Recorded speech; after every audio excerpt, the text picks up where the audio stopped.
Madame, Monsieur, bonsoir. C'est un plaisir de vous retrouver à ce rendez-vous du Forum des rédactions. C'est le laboratoire des analyses de l'actualité, des faits d'actualité nationale. Madame, Monsieur, si vous avez pris ce rendez-vous, nous vous disons tout simplement une fois encore merci. Et le Forum des rédactions de ce vendredi, nous sommes 17 novembre 2023, va se pencher sur deux sujets. Commercialisation du soja, que dire du communiqué du gouvernement? Nos analystes politiques sur ce plateau vont donc se prononcer sur le communiqué sorti par le gouvernement hier, notamment signé par son secrétaire général. Et puis deuxième thème, quel sort pour l'aéroport de Tours après 29 milliards de francs CFA engloutis? C'est une interrogation et des questions vont suivre pour que nos analystes politiques puissent se prononcer. Et donc voilà un peu les sujets dont nous parlerons tout au long de cette émission de 52 minutes. Merci de vous installer confortablement. En attendant que je n'installe les débatteurs, nous allons observer une courte pause.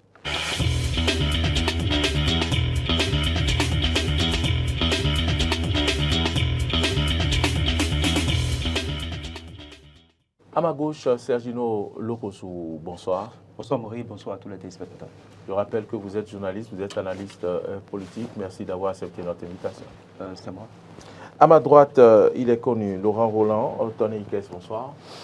Maurice Agua, bonsoir. Sergino Lokosou, bonsoir. Amis téléspectateurs, auditeurs de la 102.3 FM, bonsoir. Vous êtes un habitué du Forum des rédactions, vous êtes journaliste, vous êtes analyste politique. Merci d'avoir accepté mon invitation. C'est Marcel Yedo, le jeune et compétent qui réalise cette émission. C'est Alain Alou qui est au son et Martin Toynset à la diffusion. Le community manager, celui-là, grâce à qui vous nous suivez sur nos différents canaux, digitaux. C'est bien Modeste Roundé-Kondi. Vous pouvez nous suivre via nos pages YouTube, Facebook, Twitter, mais également notre site internet www.benin-eden.tv.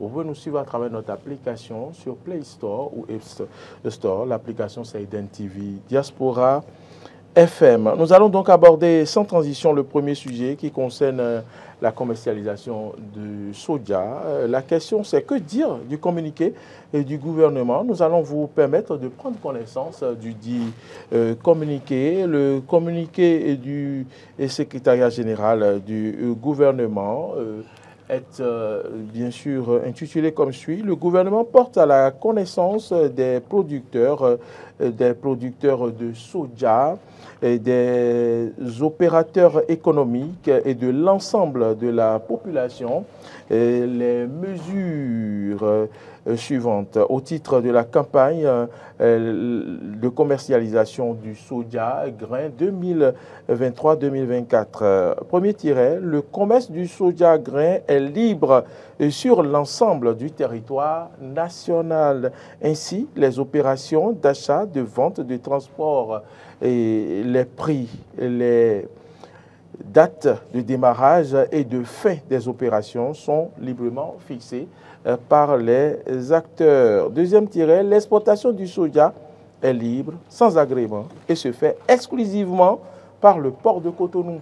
Troisième tiret, la contribution à la recherche et à la promotion agricole perçue au cordon douanier à la charge exclusive des exportateurs est désormais fixé à 30 francs CFA par kilogramme de soja grain au lieu de 140 francs CFA au titre de la campagne écoulée. Le gouvernement souhaite aux acteurs de la filière une bonne campagne 2023-2024 de commercialisation du soja grain.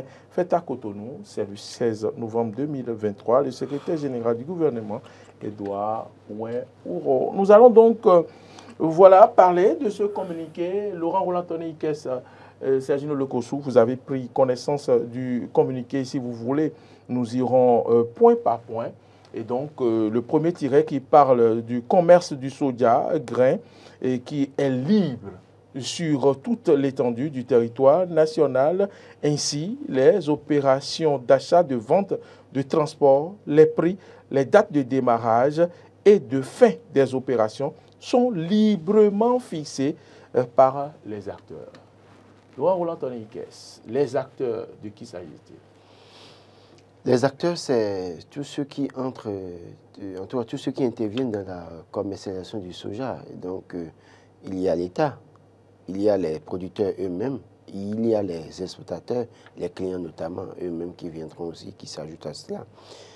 Ce qu'il faut déjà dire, c'est déjà, dans un premier temps, de féliciter le gouvernement pour avoir écouté, en tout cas, un tant soit peu le critiqueur des producteurs, qui, depuis un moment, ne savaient plus à quel sens se vouer dans une certaine mesure, parce que, comme je le dis encore ce soir, c'est une injustice sociale que subissaient ces producteurs dans une certaine mesure, et donc il fallait à un moment donné trouver la solution, les voies et moyens de faire justice à ces producteurs qui travaillent de la manière la plus archaïque possible, qui n'ont pas de subvention, qui n'ont pas d'accompagnement, mais qui malheureusement, au terme de leur production, voient un troisième larron en griffe, l'État qui vient s'interposer et qui fixe un prix alors qu'en réalité ce prix n'arrange pas.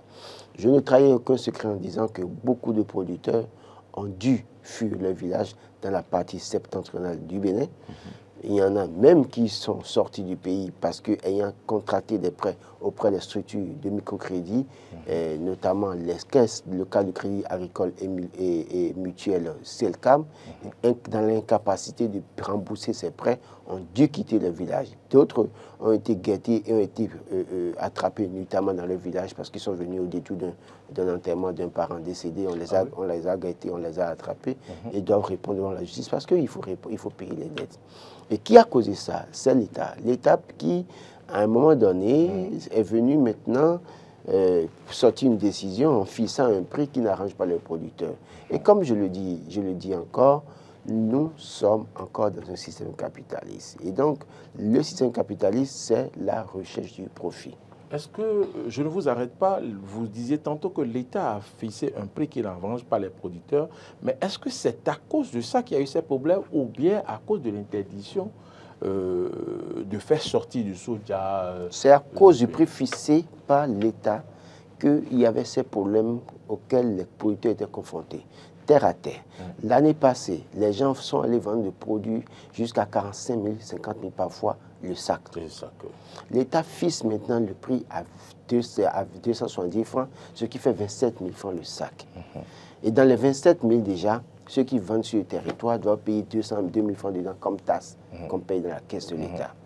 Dans le même temps, d'autres équipes parallèles, je crois que ça me fatigue même parfois de le répéter, le même processus qu'ils ont mis en place, et en vendant tout 23 000 francs du pays comptant, et du coup, des gens qui doivent attendre 3 semaines pour payer, avant d'être payés par les émissaires du pouvoir, sont obligés de se tourner vers ceux qui sont venus avec l'argent comptant parce qu'ils ont des problèmes à régler urgemment.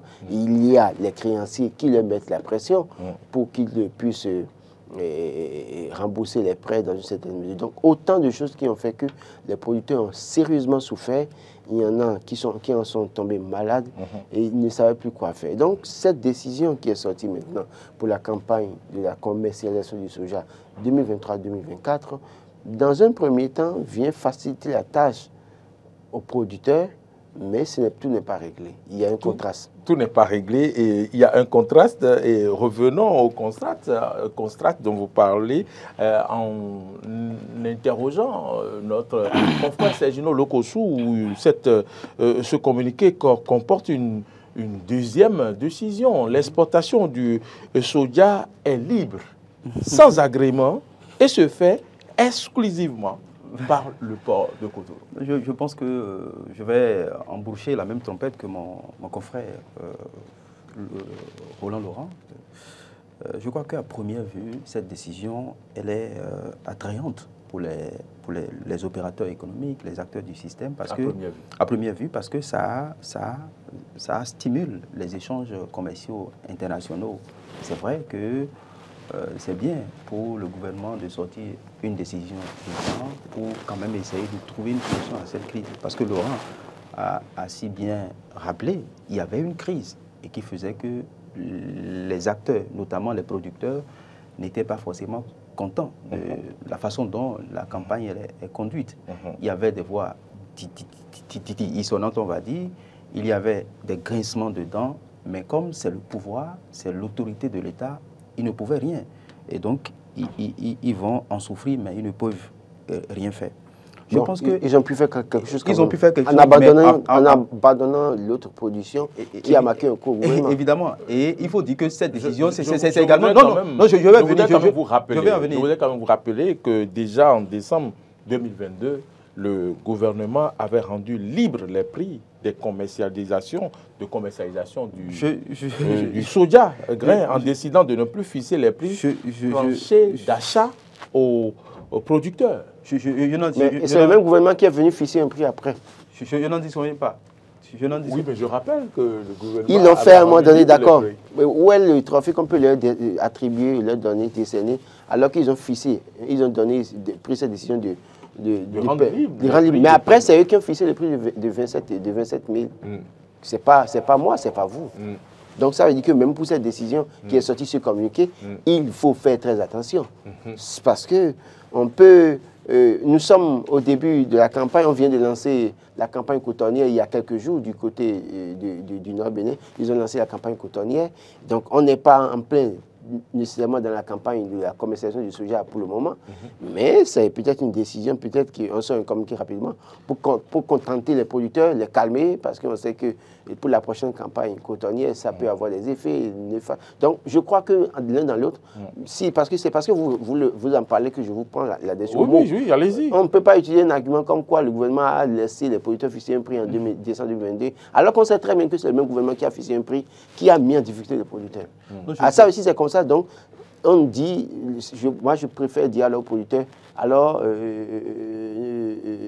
ne soyez, en tout cas, soyez sur le qui-vive, parce que le même pouvoir peut dans un mois aussi revenir sur sa décision en prenant d'autres dispositions. Encore que la disposition que vous évoquez en interpellant, c'est Gino Le Kossou, c'est pas moi qui ai mis les pieds au niveau des frontières terrestres. C'est pas moi. On reviendra. Je pense que je vous laisse faire votre développement. La campagne, enfin, le secteur n'est pas libre, comme vous le dites. Parce que ma question, c'était sur le deuxième point où le gouvernement parle de liberté, mais l'exploitation doit prendre par le port. Oui, si l'exploitation doit prendre par le port de Cotonou... C'est une liberté conditionnée, comme on peut le dire. Exactement, c'est une liberté conditionnée, parce qu'il faut ouvrir les frontières terrestres pour permettre aux producteurs de vendre leur production. Et quand on limite, de conquérir tous les marchés. Oui, quand on limite l'exploitation par le port de Cotonou, c'est qu'on favorisera des acteurs au détriment des producteurs, des vrais producteurs. Les vrais producteurs, il a rappelé, ils sont dans la partie septentrionale du pays.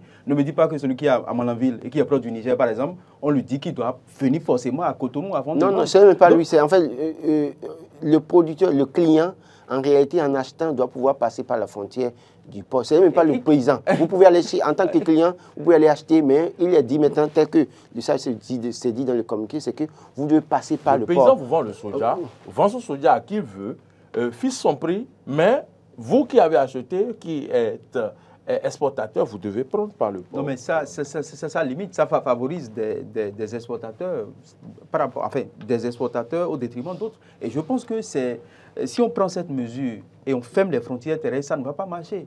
Et mieux, ça pose la question de la destination des 3000 tonnes de coton qui ne sont pas de soja, inutilisables par les industries du pays dont on nous a parlé. Et donc je pense qu'aujourd'hui, si on veut véritablement libérer ce secteur, c'est d'ouvrir les frontières terrestres, de permettre à tout le monde, à tous les exportateurs d'exporter leurs produits, soit par le port de Cotonou, soit par n'importe quelle voie terrestre. Et je pense que ça va aider les producteurs. Maintenant, si on prend un communiqué, on dit que, ils achètent, mais ils doivent passer forcément par le port de Cotonou. Moi, je pense que c'est une liberté conditionnelle, comme vous l'avez rappelé. Et franchement, ça ne va pas aider. Moi, je pense que... J'ai une question pour vous. À qui ça va profiter cette décision? Est-ce que ce n'est pas les mêmes acteurs qui hier? Parce que déjà, en fait, le problème, c'est que nous devons ouvrir les yeux. Pourquoi est-ce que la taxe au niveau de la douane était fixée à 140 francs? Il y avait une volonté de décourager d'autres clients d'acheter le soja béninois en mettant la taxe à 140 francs. Maintenant, on dit, OK, vous pouvez vendre, mais exclusivement par le port de Cotonou. Et on ramène de 140 à 30 francs. À qui ça profite? Ben, dites-nous, selon vous. Non, mais à qui ça profite? À qui cela profite? Non, mais moi, je fais une analyse, je pose des questions.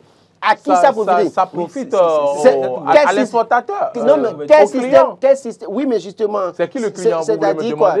Mais c'est-à-dire que ça veut dire qu'il y a des acteurs qui se sentiront à l'aise dans cette affaire-là en allant acheter pour passer par le port de Cotonou, et c'est pour peut-être ça arranger cette équipe-là ou ce groupe-là qu'on a ramené de 140 à 30 francs. Moi, je pense que c'est une décision qui, à première vue, est assez salutaire, mais qui comporte des incongruités, à mon avis. Laurent, oui, de 140 à 30 francs, mais le producteur fixe son prix. Vous êtes d'accord avec moi? Donc, il ne s'agit plus de dire que le kilo est à tel prix ou à tel prix. Donc, le producteur fixe son prix à son client et c'est déjà un acquis. C'est déjà, comment je vais dire, un combat de gagner. Un prix est fixé, mais vous ne pensez pas que les choses vont se passer aussi facilement comme ça sur le terrain? Il y aura bien évidemment un prix fixé. Il y aura de plancher. Il y aura un prix plancher qu'on ne va pas annoncer publiquement. Vous pensez que le producteur peut se lever pour dire je vais vendre mon soja à 800 francs le kilo? Ce n'est pas possible. C'est pas évident. C'est-à-dire que... Si tant est qu'il lutte pour sortir du Bénin par les voies terrestres, je pense quand même que... C'est un gros piège pour les producteurs. Ils seront traqués aussi là, à ce niveau-là. Parce qu'à un moment donné, on veut peut-être les mettre à l'épreuve. Exactement. On veut les mettre à l'épreuve. C'est pour ça que ceux qui veulent acheter, vous allez voir, c'est les mêmes personnes qu'on connaît qui viront acheter le soja chez les producteurs. C'est les mêmes personnes. Et qui vont passer par le port et parce qu'ils savent que c'est eux qui doivent payer les 140 francs là.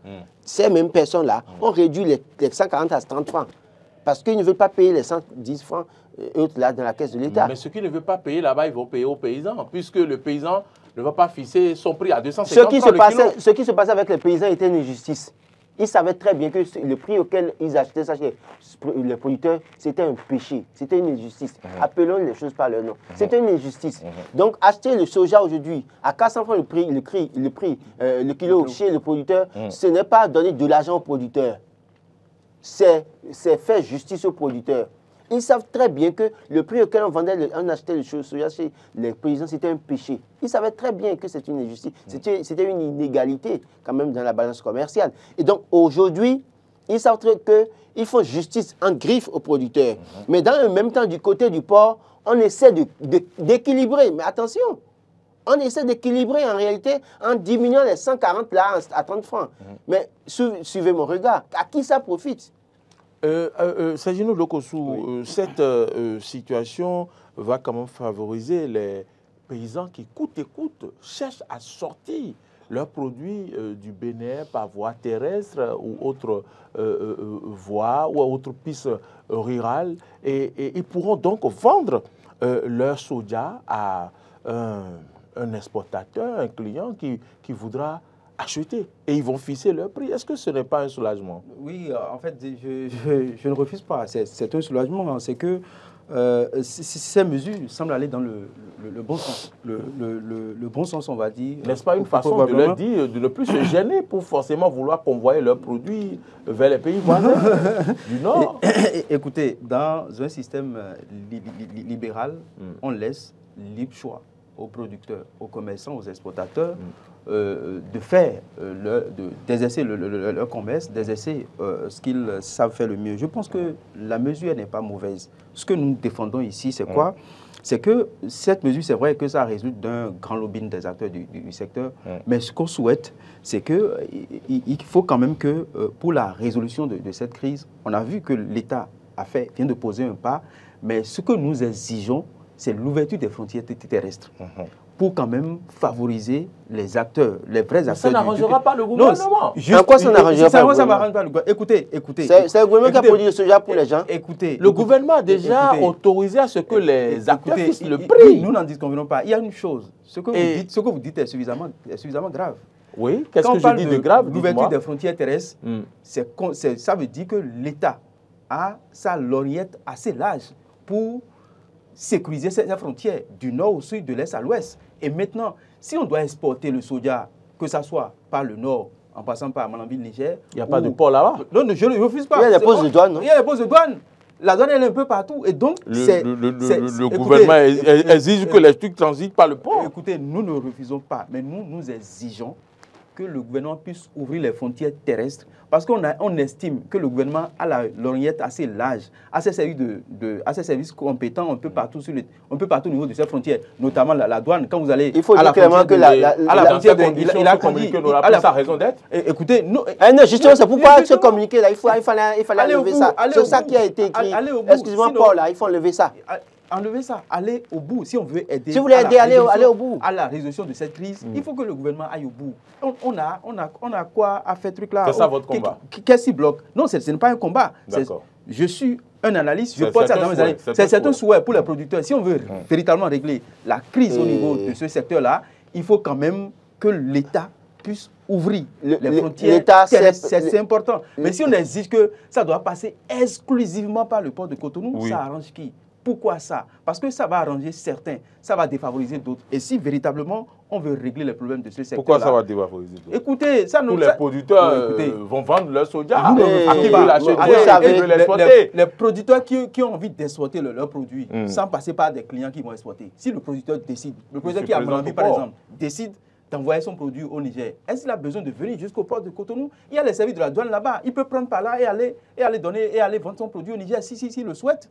Donc moi, je pense que dans ce communiqué est à revoir. Ou du moins, cette partie du communiqué. Cette disposition. Ce tiret. Exclusivement. Ce tiret de... Deuxième tiret.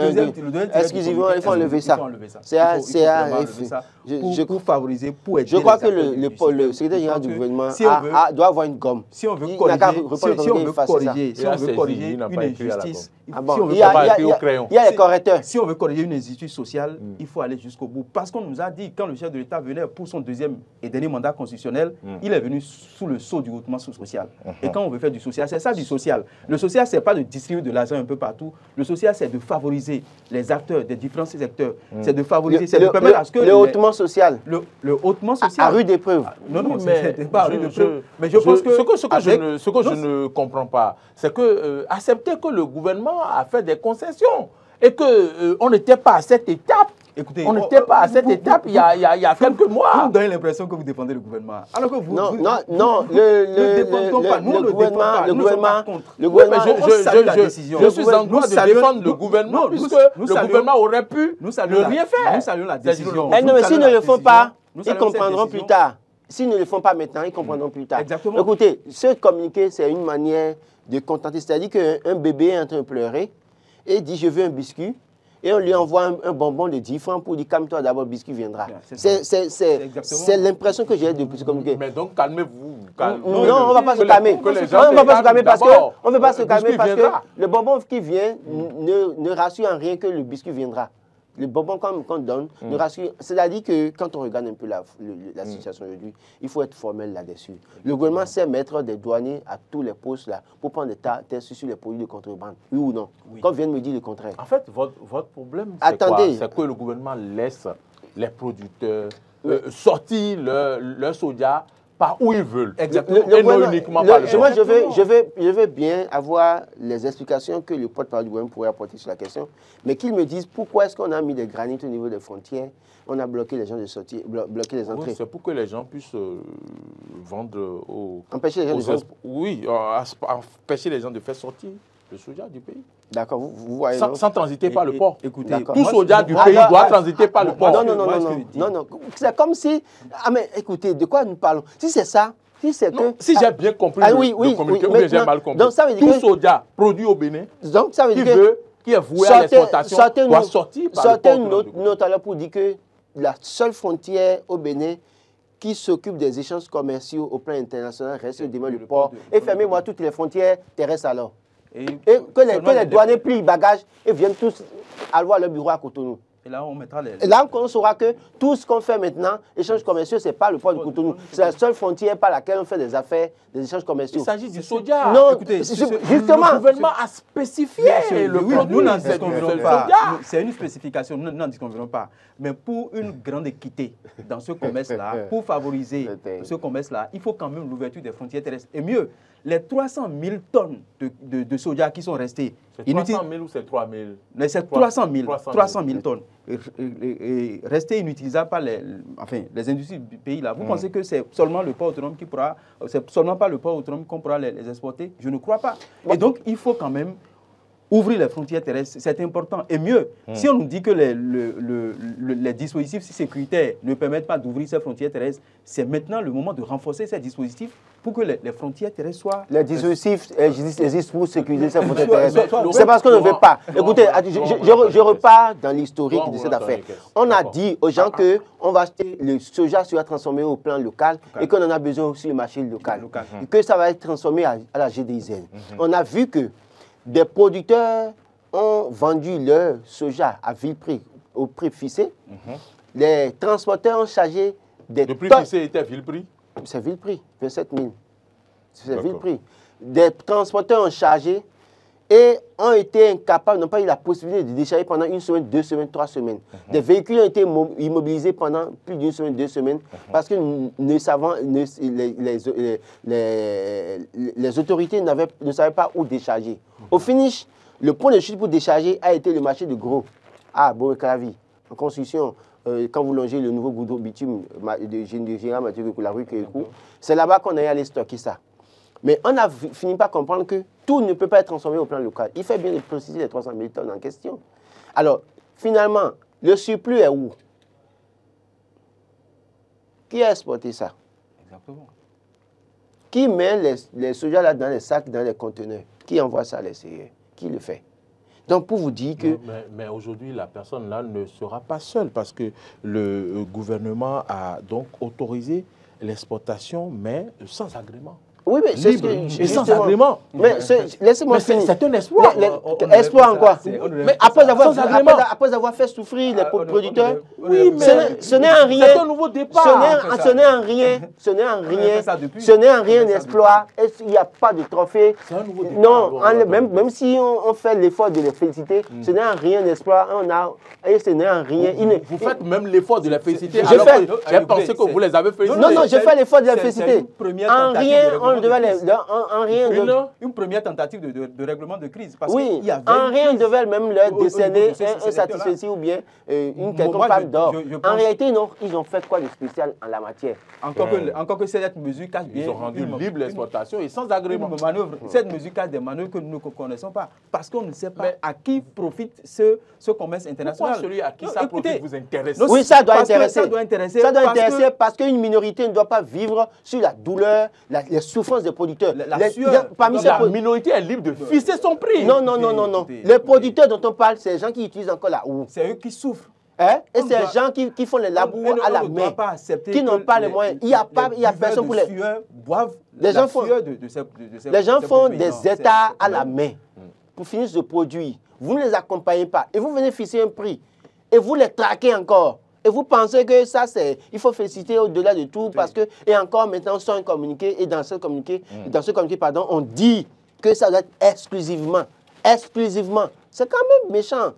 C'est méchant. Laissez les gens librement vendre le produit à qui ils veulent. Non seulement pas les frontières terrestres. Et mettez des équipes au niveau des frontières terrestres et prélevez des taxes.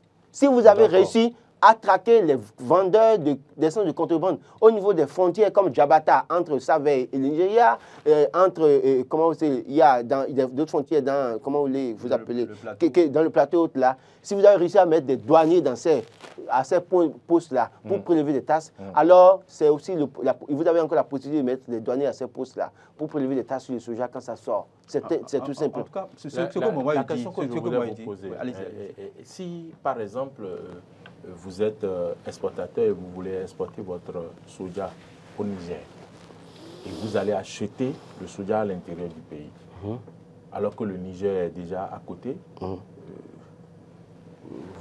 si vous passez par le port, comment vous allez Vous allez faire atterrir vos moi, je vous retourne la question. Non, vous ne me retournez pas, c'est à vous de parce que c'est vous qui disiez. Parce que c'est à vous de répondre à la question. Tout à l'heure que c'est libre, qu'on ne prend pas le droit. Non, en fait, en parlant, j'étais en train de réfléchir. Vous n'avez fini pas comprendre les limites. Non, je n'ai rien compris encore. Si vous arrivez à m'expliquer cela, je comprendrai. Non, mais c'est la limite du communiqué. Si je veux exporter mon produit au Niger, s'il vous plaît, suivez ma question. Si je veux exporter mon soja au Niger, moi, en tant qu'exportateur, sans agrément, je dois venir au port. Mais après, comment le produit quittera le port pour le Niger? Bon, peut-être que vous allez passer par la... Vous allez envoyer le produit par le port de Lomé. Vous allez recevoir ça au port de Lomé.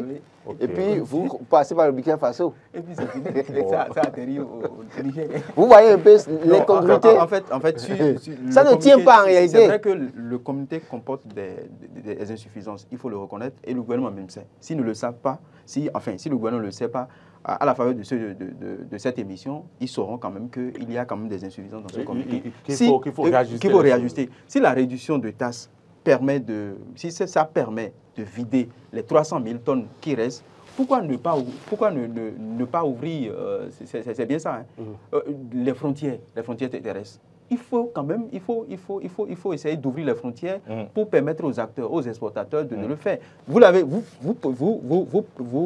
avez bien fait de poser la question de savoir si quelqu'un qui achète le soja, par exemple, à Kandi ou à Malanville, par exemple, c'est un exemple que je donne, qui doit quitter Malanville pour le port, alors qu'il sait qu'il est à 2 pas du Niger. Quelqu'un qui est à Malanville, il est à 2 pas du Niger, il peut déjà rentrer dans le Niger.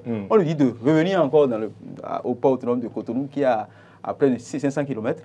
Et de là, maintenant, il va prendre par où pour aller pour déposer son produit. Non, le problème, c'est que peut-être que vous mettez le produit dans le conteneur, vous venez au port de Cotonou, vous dédouanez, vous mettez sur un navire, vous redescendez encore, vous prenez un autre camion pour ramener au Niger. Je ne sais pas. Non, parce que je me pose la question.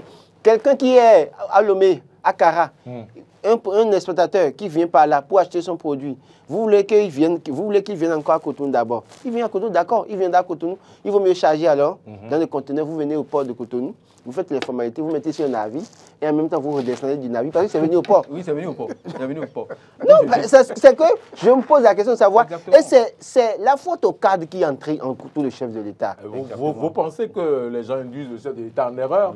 Bon, je ne veux pas oser dire que le chef peut-être fait des erreurs. Mais je dis... Non, pourquoi il dit les gens? Est-ce que vous même pensez si le chef gens... fait des erreurs, c'est que ceux qui sont autour de lui doivent pouvoir le rappeler à l'autre pour dire, ah, mais chef, non, il y a tel problème, on ne peut pas mettre ça, ça ne tient pas. Et celui qui est si en train de communiquer quand même, il a une expérience, il a un parcours qu'on lui connaît et qu'on le respecte. Mais on ne peut pas faire un communiqué comme ça et mettre cette disposition là-dedans, en tout cas. Ça laisse à désirer et ça amène à se poser des questions pour dire à quel jeu nous jouons finalement. Voilà. À quel jeu nous jouons finalement? Je ne pense pas que le gouvernement va oser jouer à un jeu. Je pense quand même que le gouvernement, l'objectif... Le gouvernement peut jouer à un jeu parce que ça participe de la stratégie politique. Il peut jouer à un jeu. L'objectif du gouvernement est de sauver la filière. C'est de sauver la filière soja. Puisque la filière souffre. Non, c'est pas sauver la filière soja. L'objectif devrait être de rendre justice aux producteurs qui souffrent. Quand vous dites sauver filière là, non, laissez ça. C'est trop parler français. Rendez justice aux producteurs qui souffrent dans les champs. Rendez justice. On parle de justice et on dit de sauver. Et pour finir avec ce sujet, en sauvant la filière là. Rendre justice en quoi faisant? En sauvant la filière là. En quoi faisant selon vous? En ouvrant les frontières? Oui, en rendant justice aux producteurs, c'est en ouvrant les frontières terrestres et en leur permettant de vendre à qui ils veulent.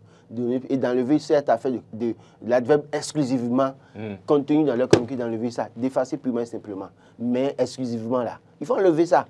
On n'en a pas besoin. Donc c'est cela de rendre justice aux producteurs. Exactement. Pour une plus grande équité dans tout ce que ils font dans ce secteur-là, je voudrais quand même que l'État puisse arriver à ouvrir les frontières terrestres aux producteurs pour qu'on n'ait pas à constater que... Qui renvoie les camions qui sont déchargés de granit et aller recharger les granits. Ces échanges commerciaux ou bien cette ouverture sur le marché international ne favorise pas des exportateurs au détriment des vrais producteurs de soja.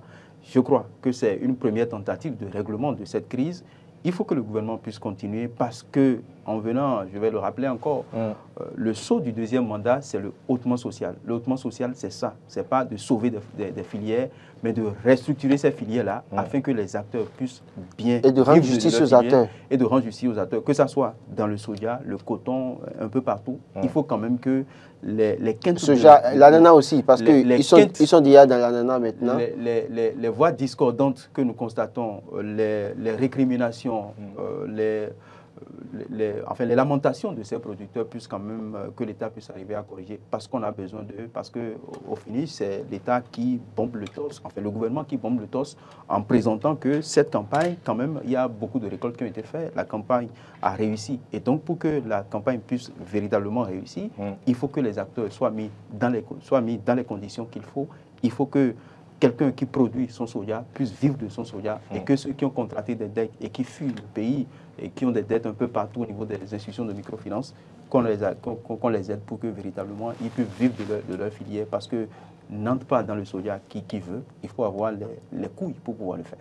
À vous écouter, Laurent Roland Tonekes, Sergino Lokossou, le gouvernement a beaucoup de choses à sauver. Et c'est le cas également de l'aéroport de Tourou, qui véritablement, après 29 milliards engloutis, est en souffrance. C'est comme de l'argent jeté par la fenêtre. Sergino Lokossou, quel sort pour l'aéroport de Tourou? Je crois que c'est une politique de la rupture dans la continuité de l'État béninois. Et cet aéroport de Tourou, on a l'impression qu'on nous parle, je crois, le porte-parole du gouvernement, pour justifier la mesure, le fait pour lequel l'aéroport n'est pas mis en service. Il a dit que les dispositions sécuritaires, au moment où il faisait sa conférence de presse, ne sont pas réunies pour qu'on lance la mise en service de cet aéroport. Et qui vous rappelle, vous l'avez dit tout à l'heure, 29 milliards a été déjà dépensé, tout est 29 milliards, près de 29 milliards ont été déjà dépensés et je pense que c'est beaucoup d'argent. C'est beaucoup d'argent et qu'on nous dise aujourd'hui que à cause des mesures sécuritaires, on ne peut pas mettre en service cet aéroport. C'est à croire que depuis 7 ans, on n'a rien fait pour renforcer la sécurité autour de cet aéroport ou du moins la sécurité dans la zone dans laquelle l'aéroport est implanté. Et ça fait partie des griffes, éléphants blancs, on va dire ça comme ça, et que le gouvernement est en train de laisser. C'est vrai qu'on parle du siège de l'Assemblée nationale qui est rasé, mais ici, on ne va pas raser. Les techniciens sont venus plusieurs fois. C'est un aéroport qui répond quand même aux normes, et donc il faut quand même que l'aéroport soit mis en service. Si on ne le fait pas, on va continuer à nourrir cette disparité entre le nord et le sud, parce que c'est ça qui est un terreau fertile pour les terroristes. Ils mettent dans la tête des jeunes que le nord ne comporte pas des infrastructures innovantes comme le sud, et donc ça... Qui sont laissés pour compte. Qui sont laissés pour compte. Et donc ça nourrit. Et je pense que cet aéroport est quand même stratégique. Dans le nord du pays, ça va quand même aider. Parce qu'on parle tout à l'heure de soja. Et s'il y avait un aéroport, on pourrait quand même s'arrêter à Parakou pour pouvoir exporter le soja pour ceux qui ont envie d'exporter le soja dans les zones, dans les pays comme le Burkina, le Niger, le Mali et qu'on sort. Je pense que c'est très important. Il faut quand même que l'État puisse nous dire pourquoi, au-delà de ces mesures sécuritaires. Est-ce que ce sont seulement ces mesures sécuritaires qui font que l'aéroport n'est pas mis en service? Est-ce qu'il n'y a pas d'autres considérations politiques? Parce qu'on sait que Parakou, c'est le fief de Boni Yahi. C'est sous Boni Yahi que l'aéroport a été... Enfin, les travaux ont été lancés. Même sous ce régime, le Danois est venu plusieurs fois pour voir un peu l'évolution des travaux. Mais à cette étape, on nous dit déjà 29 milliards ont été utilisés. On nous dit non, on stoppe. Il n'y a pas la sécurité. Donc, je pense que véritablement, il faut quand même... La sécurité, Laurent Roland Tonekes, est-ce qu'elle se crée avec la construction de l'aéroport ou bien la sécurité, c'est aux hommes de la mettre en place? Je crois que le porte-parole justifie pour justifier. Ah oui? Oui, il suffit pour justifier parce qu'on a bien vu la posture du pouvoir en place depuis 2016, depuis qu'ils sont arrivés. C'est les mêmes qui avaient dit que l'aéroport ne répondait pas aux normes et qu'il y avait un certain nombre de débats autour. Finalement, les mêmes sont allés chercher le scanner qui était au niveau de cet aéroport pour l'amener à l'aéroport Cardinal Bernardin-Gantine de Cotonou. Donc, quelque part, il y a des éléments de qualité, des trucs de qualité qui étaient bel et bien là-bas.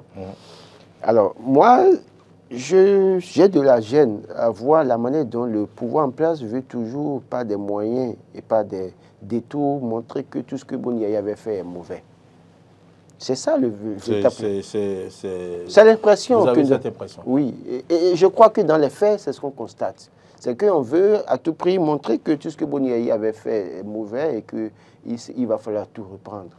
Et ce qui fait que d'ailleurs même on a une perpétuelle remise en cause de ce que nous avons comme acquis en termes d'infrastructures, en termes d'un certain nombre de choses dans ce pays. Mais cet aéroport, normalement, devrait desservir le Bénin, c'est ce que je vous dis, c'est-à-dire desservir le gouvernement, dans la continuité, desservir des compagnies pour pouvoir aller dans la continuité de remettre en cause tout ce que Boni a fait. L'aéroport de Touro subit aussi la même ruse et la même rage, malheureusement. Et on veut nous faire croire que l'aéroport ne remplit pas toutes les conditions. Quand on parle de distribution sécuritaire... Pourquoi vous dites qu'on veut nous faire croire? Oui, mais quand on parle de distribution sécuritaire, qui doit mettre en place les distributions sécuritaires? C'est l'État, non? Pourquoi ils ne le font pas? Et pourquoi le peuple veut justifier une situation par distribution sécuritaire? N'ont-ils pas eu les moyens d'envoyer des militaires dans le Nord Bénin pour combattre? Quand on devait intervenir... Peut-être les dispositions sécuritaires dont il parle, c'est la longueur de la piste. Attendez. C'est d'autres éléments techniques. D'autres éléments techniques qui ne sont pas forcément des... C'est pas eux qui ont agrandi la piste. C'est pas eux qui ont agrandi la piste d'atterrissage de l'aéroport Cardinal Bernardin-Gantine de Cotonou. C'est devant moi. Moi, j'ai été suivi. J'ai été voir... J'ai été voir plusieurs fois les travaux de la piste d'atterrissage de l'aéroport Cardinal Bernardin-Gantine de Cotonou. C'est eux qui ont élargi ça quand même. Ça veut dire que si c'est ça, ils peuvent encore le faire. Exactement. Ils peuvent le faire. C'est-à-dire que en réalité, on a comme l'impression, parfois pour certaines choses, on se dit que si nous y mettons un peu d'entrain, que nous arrangeons, que nous faisons en sorte que c'est fonctionnel, quelque part, l'histoire retiendra toujours que c'est telle personne qui a fait ça. Et cette personne est encore là, active politiquement. Donc, pour montrer qu'il n'a été utile à rien dans ce pays, on continue d'abandonner certaines choses qu'il a pu réaliser. On continue de se taire sur certaines choses pour pouvoir continuer à peindre en noir tout ce qu'il a fait. Tout ce que Boni a fait n'est pas mauvais. Et c'est pourquoi je dis aussi, même Patrice Talon qui est là, il a fait des choses extraordinaires à la tête du Bénin. Bien sûr. Et il continue de le faire d'ailleurs. Il n'est pas mauvais.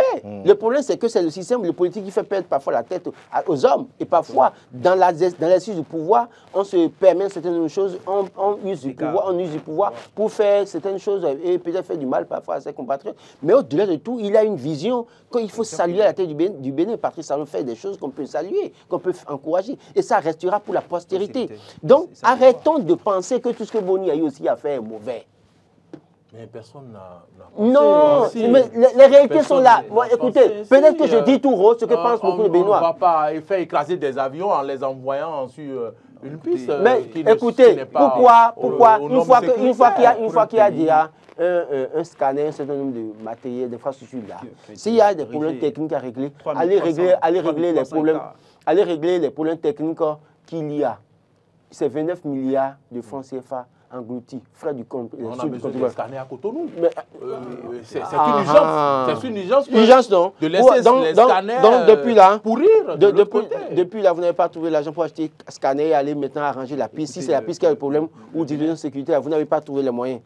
Qu'est-ce qui empêche ça? Il y a des situations si le chef d'État était régulier dans la partie septentrionale du Bénin et qu'il avait vu la nécessité de prendre peut-être un vol rapidement 1 heure de Cotonou à Parakou pour aller dans la partie centrale, aller dans Titengou, Perere, Wassape-Unko, Banikwara. S'il avait l'habitude de le faire, je suis sûr qu'il comprendra la nécessité de faire très vite pour ouvrir l'aéroport de Touro.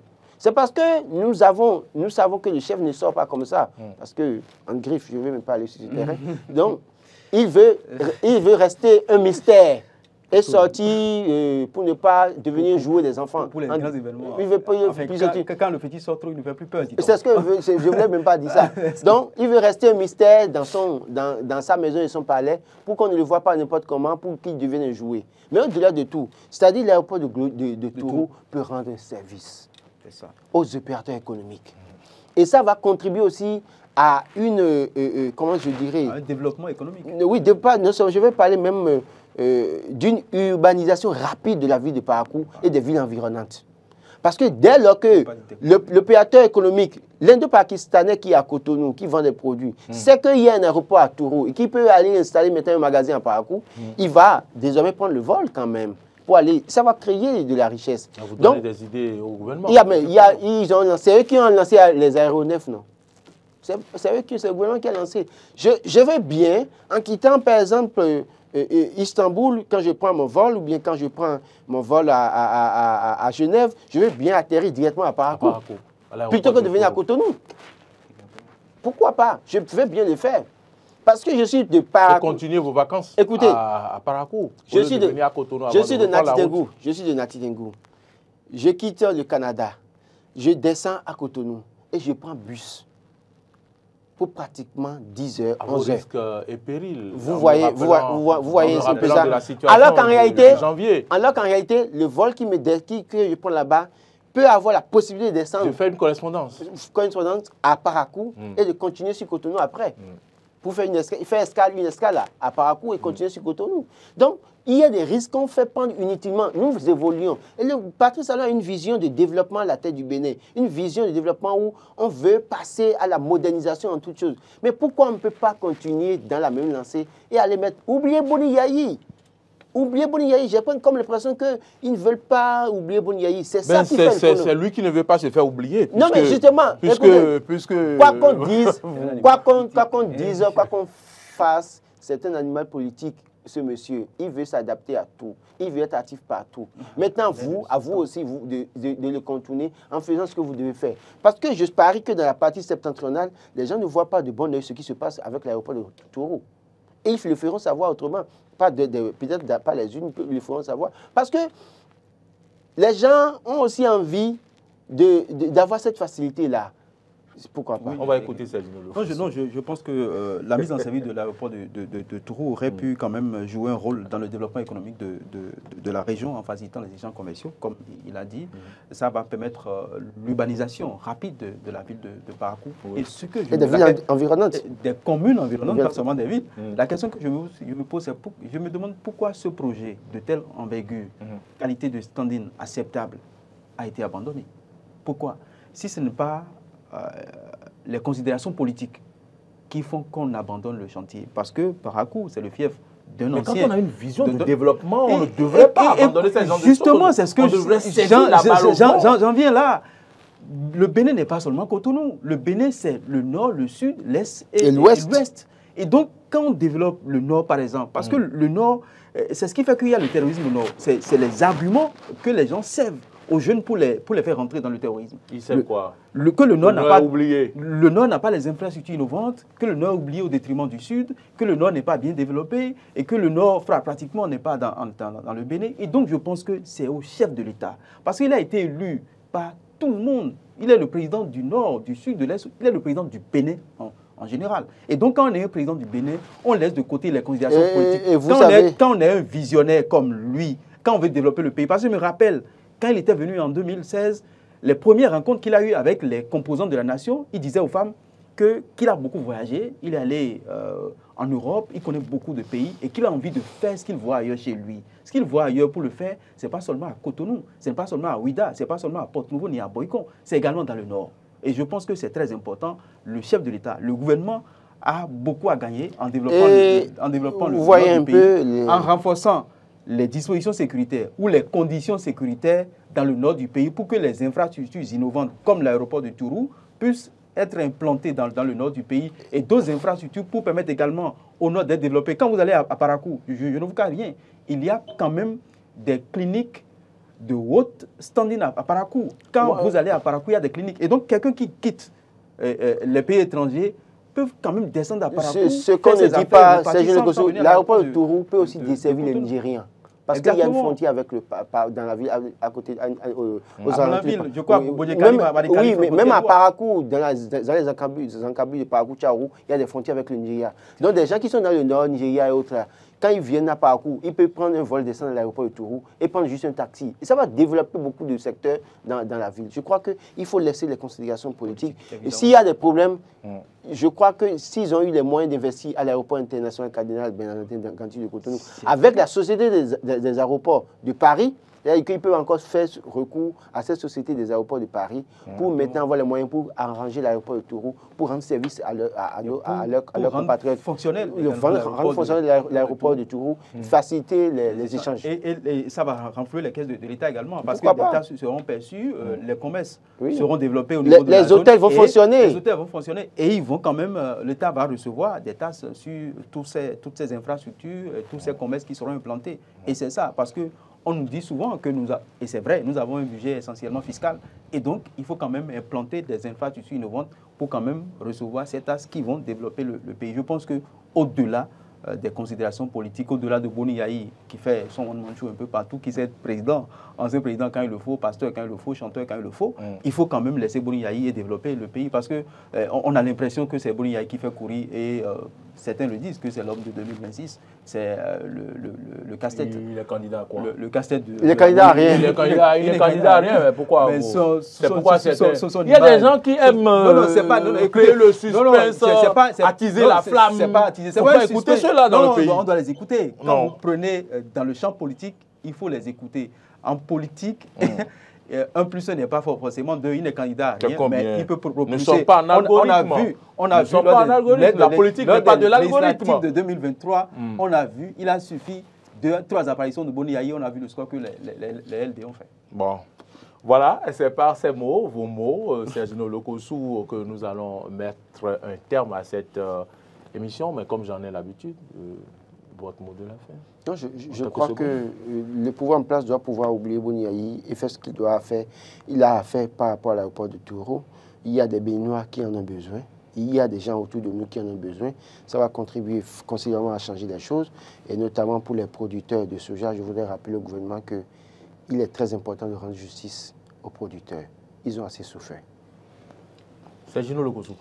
Non, je pense que dans un État comme le nôtre, avec un président visionnaire comme le nôtre, il faut faire les choses bien, de façon affinée et raffinée, pour ne pas prêter flanc à des insinuations, à des commentaires de toutes sortes.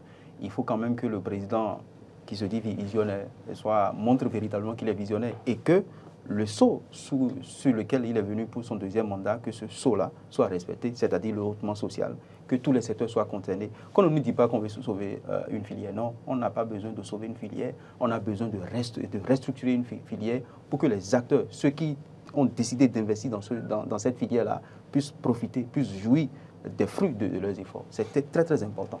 Je voudrais rappeler que nous faisons notre devoir, ce qui est le nôtre, que d'apporter notre pied à l'édifice à travers ces analyses quant à ce que cela aide nos gouvernants pour changer les choses, pour faire mieux avancer les choses, pour comprendre s'il y a eu des erreurs là où les erreurs sont, et afin de les corriger pour le mieux-être du peuple. C'est notre leitmotiv. Mesdames, Messieurs, merci à vous de nous avoir suivis.